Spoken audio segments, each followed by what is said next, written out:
మీకు తెలుసా, మన పెద్దలు అడిగారంట, మన భారతదేశంలో మన పెద్దలు అడిగారంట, దేవుడా నువ్వు ఎక్కడ పుడతావు, మేము ఎలా గుర్తుపట్టాలి? అప్పుడు దేవుడు మన భారతదేశానికి మన పెద్దలకు చెప్పాడంట, వేదాహమస్య భువనస్య నాభిం అని చెప్పాడంట. అంటే భూమికి బొట్టు లాంటి నాభి లాంటి ప్రదేశంలో పుట్టబోతున్నాను అని.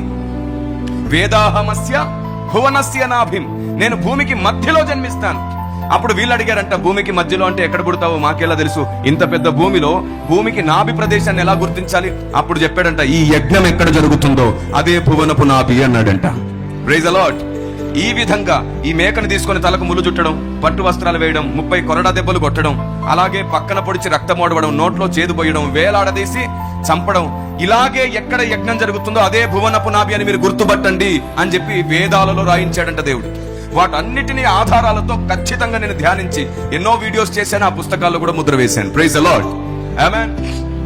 ఇప్పుడు చెప్పండి, ఈ విధంగా ఖచ్చితంగా ఇదే విధంగా భూమికి మధ్యలో పుడతాను, భూమికి మధ్యలో బలి అవుతానని చెప్పాడనే మాట కూడా ఇక్కడ ఉంది కదా. ఇప్పుడు ఆయన విదేశీ దేవుడా, మనందరి దేవుడా?